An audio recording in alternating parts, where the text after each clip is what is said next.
Hello and welcome to this class on Darcy's law. In this lecture, we will discuss the mathematical equation governing water flow through saturated porous media, which is nothing but Darcy's law. We will also highlight the limitations of this law. Further, we will elaborate upon the use of Darcy's law in groundwater science. To start with, the law was proposed by Henry Darcy and hence the name Darcy's law. This is the most fundamental law in groundwater science. It forms the basis of quantitative hydrogeology. It gives one of the first mathematical relationship for water flow through saturated porous media. Now, the million-dollar question is that if the law is for water flow through saturated porous media, how it becomes the most fundamental law in groundwater science? For this, let us go back to our basics. We know that groundwater refers to saturated portion of the subsurface water. Hence, in a porous formation, any subsurface saturated water flow is nothing but groundwater flow. By this logic, Darcy law is used for quantifying groundwater flow. Before we hop on to the law, we will quickly define flux of water V as given in equation 1 as volume rate of water flow Q through unit cross-sectional area A. Now the law, and it says nothing big, it can be summarized to the statement that the flux of water V through saturated porous media is 1 directly proportional to the head loss delta H over the flow path and 2 inversely proportional to length of the flow path delta L. Thus, we have equation 2 where flux of water V is directly proportional to delta H divided by delta L. We will go a bit deeper and have a look how this statement of Darcy's law was formulated. Here we take help of figure 1 where we have an inclined main cylindrical tube filled with porous media. The water is put in the system through water inlet on left and it comes out from the water outlet on the right. And how does the water flow? It flows from left to right as shown by arrow in the figure. There are two small diameter vertical cylinders, manometers, near water inlet and outlet. They are meant for the purpose of measuring head of the water flowing through the porous media. More precisely, that is the elevation of water in the tubes at the entry and exit positions in the given experimental setup of figure 1. Let us understand figure 1. H1 is the initial head of water from a reference plane, unit is meters. H2 is the final head of water from a reference plane, unit is in meters. Delta H is the difference between final and initial head, that is H2 minus H1, unit is in meters. Delta L is the length of flow path, unit is again in meters. A is the cross-sectional area through which water flow takes place, unit is meter square. Q is flow rate of water, that is the volume of water discharged at the end of the cylindrical tube in a given time t, unit is meter cube per day. Now with this, we further elucidate Darcy's observation with experimental setup shown in figure 1.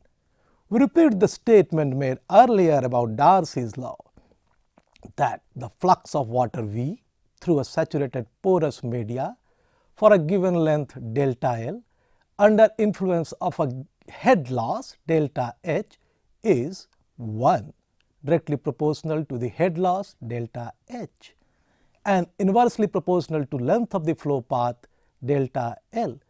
This is how we got equation 2 from experimental observation using figure 1.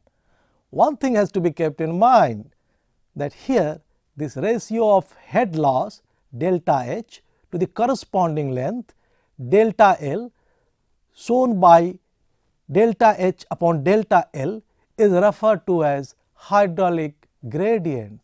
Now with this new term, we read equation 2 as Darcy's law states that the flux of water through saturated porous media is directly proportional to the hydraulic gradient. Further, If we replace the proportionality sign in the equation by constant k, Darcy's law can be rewritten as equation 3, where V equals to minus k delta H upon delta L. The constant k is coefficient of permeability, more popularly referred to as hydraulic conductivity, and the unit is meters per day. You must be wondering about the implication of minus sign in equation 3. This minus sign has been introduced by the fact that in the given experimental setup, delta H will always be negative. Why so? Because delta H equals to H2 minus H1. And if we look closely at figure 1, it is clear that H2 will always be less than H1. Hence, delta H is always negative. It also reveals that water flow through porous media is always in direction of decreasing head. What it implies? It implies that as water moves through a porous media, it loses energy to other forms, which can be attributed to the resistance offered by the media to the flowing fluid. If we look carefully at figure 1, it can be observed that head varies along water flow path, that is delta H varies with delta L. If it is so, then Darcy's law in differential form can be further written as equation 4. Let us take a chance at one more mathematical manipulation. We know from equation 1 that the flux on left hand side in equation 4 can be expressed as Q by A. With this, Darcy law of equation 4 is also popularly written as Q equals to minus K H A dH upon dL. Having learnt about the basics of Darcy's law, let us discuss about groundwater velocity in context of Darcy's equation. If we mathematically examine the water flux V as shown in equation 1 in context of figure 1, it turns out to be velocity of water through the main cylindrical tube with unit meters per day. Hence, this water flux V is also referred to as a specific discharge or Darcy's velocity. Thus, it is expected that this value should give an approximate estimate of the velocity with which groundwater will flow through different media. However, a subsequent scrutiny revealed that Darcy's velocity is an underestimate. Let us see how. If we have a relook at equation 1, we observe that denominator A is the area of cross section of the main cylindrical tube shown in figure 1. But when we visualize water flow through porous media in the main cylindrical tube of figure 1, it turns out that actual water flow takes place through pores voids and not the whole cross section as given in equation 1. This is schematically shown in figure 2, where a cross section of the main cylindrical tube shows that water moves through so many pores voids shown as small circles and not the whole cross section A of the cylindrical tube. In this case, it becomes obvious that in equation 1, by putting A in denominator, we are putting a higher value, and thus the estimated water flow velocity through porous media is an underestimate. We need to rectify this. And how do we do this? A solution is proposed that if cross section A of the main cylindrical tube is multiplied with porosity, which is an estimate of void, the resultant velocity would approximate the real water velocity. So, in order to make it distinct, this resultant velocity has been given names like pore water velocity, seepage velocity, average interstitial velocity, etc. For our convenience, we will use term Vp as shown in equation 5 to denote this velocity. This is mathematically represented by equation 5, where Q is volume rate, A is area and P is porosity. Since Q by A is flux and in velocity terms specific discharge or Darcy's velocity, we can also express Vp, the pore water velocity, as equation 6, where pore water velocity equals Darcy velocity divided by porosity. Since porosity is always less than 1, multiplying A in denominator of the equation 5 by porosity will reduce the denominator. This will give a relationship shown by equation 7, where pore water velocity is greater than Darcy velocity. Hang on, the fun with velocity is not yet over. A further insight revealed that all pores in a porous media are not interconnected and does not contribute to linear flow of water through the media. It is only the interconnected pores which facilitates linear flow of water through a porous media. This is an understanding of the fact that after flowing through the porous media, it is the linear water flow which is ultimately discharged at the right end of the main cylindrical tube in figure 1. The water has flown through interconnected pores and this flow has been controlled by the formation's effective porosity. Hence, we can say that the linear water flow velocity through a porous media is effectively the flow through interconnected pores and not through all pores in the media. Now, this is a new learning that the pore water velocity, seepage velocity, etc. referred earlier as Vp in equation 5 and estimated by incorporating porosity is still not the real estimate of linear water flow velocity through porous media. How do we go ahead? The solution is that if the cross sectional area A of the main cylindrical tube given in equation 1 is multiplied with effective porosity, the resultant velocity would approximate real linear water flow velocity. So, we have yet another velocity term, the average linear velocity, denoted here for our convenience in equation 8 by VL, where VL, the average linear velocity, is Q, the volume rate, divided by product of area A and effective porosity E. Looking at equation 8, it is clear that the term Q by A is flux, which is also referred to as a specific discharge or Darcy velocity.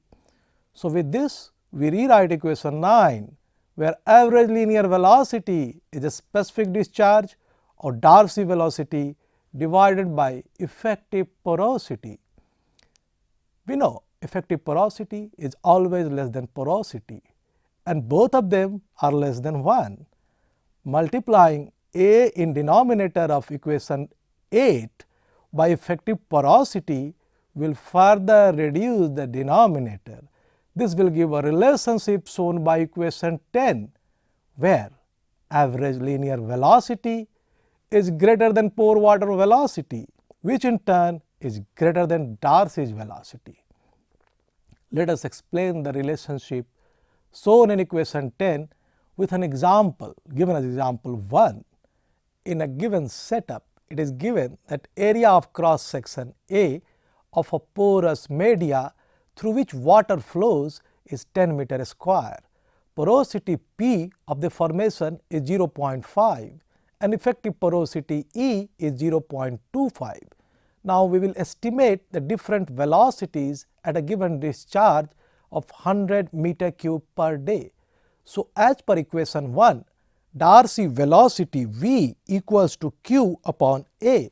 Since here Q is 100 meter cube per day and area is 10 meter square, Darcy velocity is estimated as equals to 10 meter per day, Similarly, as per equation 6, pore water velocity V equals to Vp equals to V upon P, where V is Darcy velocity and P is porosity.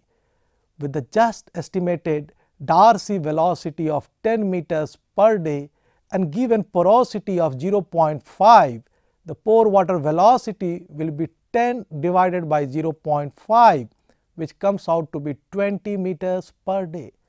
Further, to estimate average linear velocity, we will use equation 9, where V, the average linear velocity, is Darcy velocity divided by effective porosity.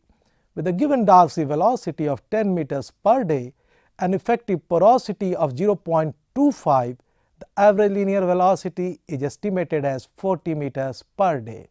Hence, with this small example, equation 10 is verified and it is established that average linear velocity is greater than pore water velocity, which in turn is greater than Darcy's velocity. Nothing in life is without apprehensions and limitations, and so is the case with Darcy's law. The law is not applicable universally and it has certain limitations. To begin with, let us be very clear that Darcy law is valid only for laminar groundwater flow. The question is, how do we distinguish laminar groundwater flow from turbulent flow? And the answer is Reynolds number, which is used to distinguish laminar flow from turbulent flow. We have equation 12, where while defining Reynolds number, we divide product of density of fluid, magnitude of its velocity, and boundary of fluid flow by viscosity of the fluid. It has been observed that Darcy's law is valid for Reynolds number less than 1 and maybe up to Reynolds number equal to 10, as most groundwater flow under natural condition occurs with Reynolds number less than 1, and hence Darcy's law is valid. However, nonlinear diffused flow through very fine grained particles will not be governed by Darcy's law. Further, in vicinity of tube wells discharging water at a very high discharge, onset of turbulence in flow regime has been observed, and hence Darcy's law has to be used with prudence. Groundwater flow through sloping large cracks and openings is also likely to be turbulent in nature, and Darcy's law may not be valid. Let us now discuss about application of Darcy's law in groundwater science. It is to put on record that almost all other equations in hydrogeology are based on Darcy's law. Some of the important equations which are based on Darcy's law are: 1. Equation for three-dimensional groundwater flow in saturated, confined and unconfined aquifers. Equation for steady state groundwater flow in confined and unconfined aquifers. Darcy's law is widely used for basic quantification of any groundwater system. Besides, Darcy's law also forms the basis for quantification of groundwater system using flow nets and in many other estimations. Coming to the end, we will summarize the lecture with few key points. First, Darcy's law states that the flux of water through saturated porous media is directly proportional to the hydraulic gradient. Next, the negative sign in Darcy's equation does not have any magnitude connotation. It just signifies the fact that water flow through saturated porous media is in the direction of decreasing head. We must always remember that velocity estimated using only Darcy's law is an underestimate. Thus, to estimate the average linear water flow velocity, we need to incorporate effective porosity factor, and Darcy's law is valid only for laminar groundwater flow. The law is widely used for quantifying linear and radial groundwater flow. It forms the basis for deriving fundamental groundwater flow equations in groundwater science. That is all for today. I hope that you have understood about Darcy's law. We'll see you again with another topic. Thank you and goodbye.